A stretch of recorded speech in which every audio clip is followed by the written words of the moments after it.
India गठबंधन की संयुक्त प्रेस वार्ता में दिल्ली के मुख्यमंत्री माननीय अरविंद केजरीवाल जी, समाजवादी पार्टी के राष्ट्रीय अध्यक्ष माननीय अखिलेश यादव जी अपनी बात रखेंगे।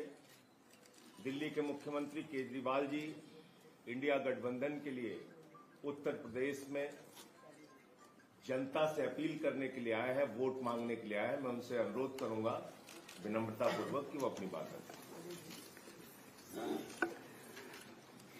आज यहाँ आए हुए सभी पत्रकार बंधुओं को और जितने दर्शक ये देख रहे हैं उन सबको मेरा नमस्कार, मेरा प्रणाम। आज लखनऊ में मैं उत्तर प्रदेश के सभी मतदाताओं से इंडिया गठबंधन को भारी भरकम वोट देने के लिए, भारी मात्रा में वोट देने के लिए अपील करने के लिए आया हूं। मैं 4 बातें रखना चाहता हूं। पहले चारों बिंदु बता देता हूं, फिर उसको डिटेल में एक्सप्लेन करूंगा।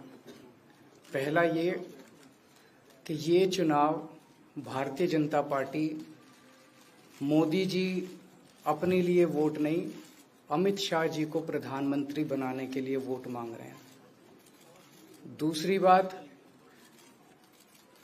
योगी आदित्यनाथ जी को अगर ये लोग जीत गए तो योगी आदित्यनाथ जी को 2 से 3 महीने के अंदर उत्तर प्रदेश के सीएम पद से हटा दिया जाएगा। नंबर 3, इन लोगों की पूरी तैयारी है, अगर ये लोग जीत गए तो संविधान को बदल के SC ST और OBC का रिजर्वेशन खत्म कर दिया जाएगा। और नंबर 4, जो आंकड़े अब देश भर से आ रहे हैं वो ये दिखा रहे हैं कि 4 जून को इंडिया गठबंधन की सरकार बनने जा रही है और NDA को और बीजेपी को बहुत कम सीटें मिलने जा रही हैं। अब मैं अपने सबसे पहले पॉइंट पे आता हूं। जब 2014 में प्रधानमंत्री बने थे नरेंद्र मोदी जी, तो उन्होंने खुद एक रूल बनाया था कि भारतीय जनता पार्टी के अंदर और उनकी सरकारों में 75 वर्ष से ऊपर कोई भी व्यक्ति होगा तो उसको संगठन में और सरकार में किसी भी पद पे नहीं रखा जाएगा, उसको रिटायर कर दिया जाएगा। और उसका सबसे पहले उस रूल के तहत आडवाणी जी को और मुरली मनोहर जोशी जी को रिटायर किया गया था। और उसके बाद तमाम यशवंत सिन्हा जी, सुमित्रा महाजन जी, कई लोगों को यहाँ टिकट नहीं मिली। कई लोग जो पद पे बैठे हुए थे उनको पद से इस्तीफा दिलवा के उनको हटाया गया। ऐसे कई सारे लोग हैं। तो अब अगले साल 17 सितंबर को प्रधानमंत्री मोदी जी 75 साल के होंगे और मोदी जी ने तय कर लिया है कि अमित शाह जी को वो अपना वारिस बनाएंगे और अमित शाह जी अगले साल 17 सितंबर को देश के प्रधानमंत्री बनाने का उन्होंने तय किया है मोदी जी ने। इसके ऊपर मोदी जी पिछले 1-2 साल से लगे भी हुए हैं, क्योंकि भारतीय जनता पार्टी के अंदर अमित शाह जी के सामने जो जो बाधाएं पैदा कर सकता था नेता, एक एक करके उन सब नेताओं को साइड कर दिया गया, उनका पत्ता साफ कर दिया गया। शिवराज सिंह चौहान को हटा दिया गया, वसुंधरा राजे को हटा दिया गया, डॉक्टर रमन सिंह को हटा दिया गया, देवेंद्र फडणवीस को खत्म कर दिया गया, खट्टर साहब को खत्म कर दिया गया, एक एक करके सबको खत्म कर दिया गया। एक ही शख्स बचे हैं जो अमित शाह जी के रास्ते का कांटा बन सकते हैं। हेलो, आवाज आ रही है? आ रही है। एक ही ठीक है, आ रही है। एक ही शख्स हैं जो कि उनके रास्ते का कांटा बन सकते हैं, वो हैं योगी आदित्यनाथ जी। अब योगी आदित्यनाथ जी को इन्होंने हटाने का पूरा मन बना लिया है और अगर इनकी सरकार बनी तो 2 महीने के अंदर योगी जी को भी उत्तर प्रदेश के सीएम से हटा दिया जाएगा। मैंने दिल्ली में 3-4 दिन पहले ये प्रेस कॉन्फ्रेंस की थी और ये दोनों मुद्दे उठाए थे। जैसे मैंने मुद्दे उठाए थे तो अमित शाह जी ने और उनके कई नेताओं ने अपनी भावना प्रकट की कि नहीं, मोदी जी को 75 साल में इस्तीफा नहीं देना चाहिए, मोदी जी को 75 साल पूरा कार्यकाल पूरा करेंगे। उन सबकी भावनाओं की मैं कद्र करता हूं, क्योंकि अपने नेता के लिए जब भी ऐसी बात होती है तो सब लोग सामने आके बात करते हैं। लेकिन बड़ी बात यह है कि मोदी जी ने ऐसा नहीं कहा कि मैं 75 साल पे इस्तीफा नहीं दूंगा, मैं रिटायर नहीं होऊंगा। उनका अपना बनाया हुआ रूल है और मुझे पूरी उम्मीद है कि मोदी जी का अपना बनाया हुआ रूल है और मोदी जी अपने रूल को फॉलो करेंगे। नहीं तो लोग कहेंगे कि मोदी जी ने ये रूल आडवाणी जी को हटाने के लिए बनाया था, जब अपनी बारी आई तो नहीं। तो मोदी जी इस रूल का फॉलो करेंगे, ये पूरा यकीन है देश के लोगों को कि उन्होंने खुद रूल बनाया तो खुद फॉलो करेंगे। दूसरी बड़ी बात जो हुई कि जब मैंने कहा कि योगी आदित्यनाथ जी को 2 महीने में हटा दिया जाएगा, इस पे अभी तक भाजपा के किसी नेता की टिप्पणी नहीं आई है। 4 दिन हो गए, इसका मतलब ये तो कंफर्म करता है कि उन्होंने पूरी प्लानिंग कर ली है और उनके पक्ष में कोई बोलने के लिए तैयार नहीं है योगी आदित्यनाथ जी के। तो उनका हटना अब लगभग तय है कि योगी आदित्यनाथ जी को उत्तर प्रदेश के सीएम पद से हटाया जाएगा। दूसरी चीज, मैं उत्तर प्रदेश के सभी मतदाताओं को कहना चाहता हूं कि पिछले 4-5 महीने से इन्होंने शोर मचा रखा है, 400 पार 400 पार 400। क्यों? कहते हैं नहीं मोदी जी कुछ बड़ा काम करना चाहते हैं। तो लोगों ने खोद खोद के पूछा, भाई क्या बड़ा काम करना चाहते हैं, कुछ बताओ तो सही। तो उन्होंने नहीं बताया। लोगों ने फिर अंदर से पता किया कि बड़ा काम ये करना चाहते हैं कि देश से रिजर्वेशन खत्म करना चाहते हैं। हम जानते हैं कि इनका जो पूरा इकोसिस्टम है, आरएसएस, बीजेपी, शुरू से ये लोग रिजर्वेशन के खिलाफ रहे हैं। इनकी पूरी की पूरी मानसिकता रिजर्वेशन के खिलाफ रही है। तो मैं सभी लोगों को ये आगाह करना चाहता हूं कि ये बड़ा काम इनको 400 पार इसीलिए चाहिए क्योंकि ये रिजर्वेशन खत्म करना चाहते हैं। संविधान को, बाबा साहब अम्बेडकर ने जो संविधान बनाया था, उस संविधान को ये तार तार करना चाहते हैं। पूरे देश भर से अब जो ट्रेंड आ रहे हैं, वो ट्रेंड ये दिखाते हैं कि भारतीय जनता पार्टी को 250 से भी नीचे, मेरे हिसाब से 220 के आसपास, 3-4 दिन पहले भी मैंने कहा था, 220 से कम सीटें इनकी आती हुई नजर आ रही हैं। आप हिसाब लगा लीजिए। मैं हरियाणा होके आ रहा हूं कल परसों, हरियाणा में इनकी बहुत कम हो रही हैं, दिल्ली में इनकी बहुत कम हो रही हैं, पंजाब में मुझे नहीं लगता इनकी कोई सीट आ रही है, कर्नाटक में इनकी काफी कम हो रही है, महाराष्ट्र में इनकी बहुत कम हो रही है, बंगाल में इनकी कम हो रही है, यूपी में इनकी कम हो रही है, बिहार में इनकी कम हो रही है, झारखंड में इनकी कम हो रही है, राजस्थान में इनकी कम हो रही है। तो इनकी सीटें आ कहां रही हैं? तो इनकी 220 के नीचे सीट आ रही हैं। इनकी सरकार बीजेपी की सरकार नहीं बन रही है, इंडिया गठबंधन की सरकार बनेगी और इंडिया गठबंधन की सरकार जो है वो देश को एक प्रगति के रास्ते के ऊपर लेके जाएगी। इस तरह से जो पूरे देश के अंदर एक नेगेटिविटी इन लोगों ने फैलाई है, उसको हम लोग ठीक करेंगे। मैं अंत में उत्तर प्रदेश के सभी लोगों को अपील करना चाहता हूं कि इंडिया गठबंधन के, यहाँ पे सपा और कांग्रेस का गठबंधन है, इंडिया गठबंधन का जो जहां से कैंडिडेट है उसको भारी मात्रा में वोट देकर आप सब लोग जिताइए। अब मैं निवेदन करूंगा समाजवादी पार्टी के राष्ट्रीय अध्यक्ष माननीय अखिलेश यादव जी से।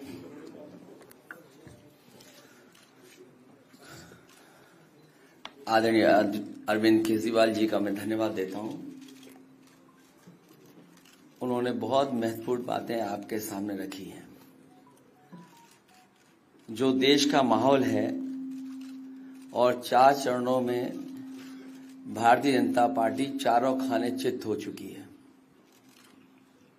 और उनके आंसुओं की नदी उफान में है। भारतीय जनता पार्टी जो 400 पार का नारा दे रहे थे,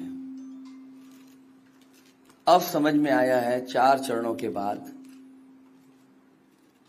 वो बात तो ठीक है कि आरक्षण पे सबसे पहले हमला करेंगे, लेकिन 400 पार नारा इसीलिए दे रहे हैं कि 543 में 400 के बाद वो सीटें देख रहे हैं, तो वो केवल 143 बन रही हैं। तो वो स्वयं स्वीकार कर रहे हैं कि 143 से ज्यादा वो सीटें जीतने वाले नहीं हैं, क्योंकि 400 पार सीटें 143 ही बनती हैं और 140 करोड़ की जनता इस बार इन्हें 140 सीटों के लिए भी तरसा देगी। ये यूपी, दिल्ली और पंजाब ये 99 सीट के खेल में ही उलझ जाएंगे। यहां कुछ इन्हें हासिल होने वाला नहीं है।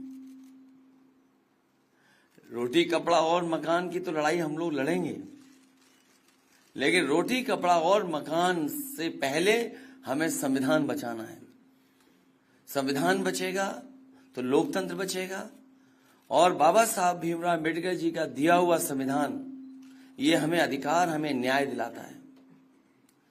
भारतीय जनता पार्टी की इस साजिश को आम लोग समझ गए हैं और इस बार सबसे बड़ी हार भारतीय जनता पार्टी की होने वाली है।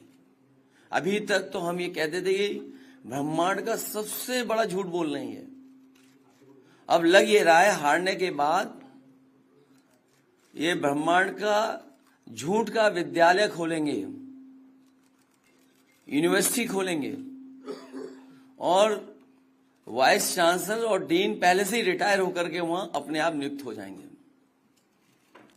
इसलिए देश को बचाने के लिए आदरणीय अरविंद केजरीवाल जी आए हैं, हम लोगों का सहयोग और मदद करने के लिए आए हैं। मैं इनका धन्यवाद देता हूं और आप पार्टी, इंडिया गठबंधन, समाजवादी पार्टी, हम सब मिलकर के भारतीय जनता पार्टी को हटाने जा रहे हैं।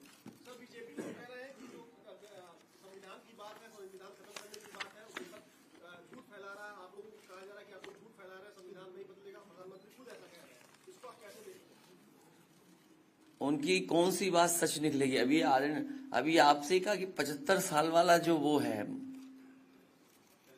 रूल नियम उसको तो फॉलो किया जाएगा ना, इसी से पता लग जाएगा।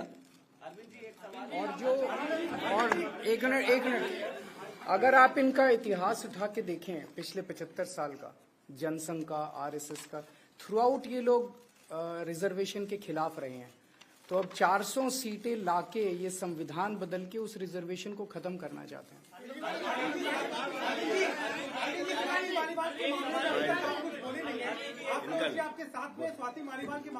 अरे उससे ज्यादा जरूरी और चीजें भी हैं, कागज हम निकाल लिए।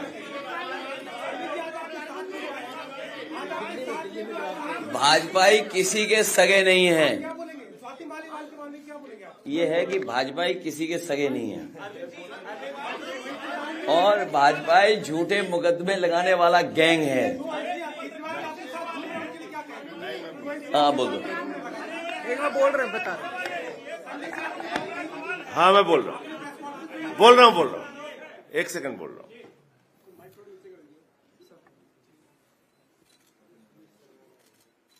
सब लोग, पूरा देश हतप्रभ है, दुखी है, आज तक पीड़ित है। मणिपुर के अंदर एक कारगिल योद्धा की पत्नी को निर्वस्त्र करके घुमाया गया, सैकड़ों महिलाओं के साथ दरिंदगी हुई, भारत के प्रधानमंत्री खामोश रहते हैं। हजारों महिलाओं के साथ प्रज्वल रवन्ना ने बलात्कार किया, दरिंदगी की, मां की उम्र की महिलाओं के साथ।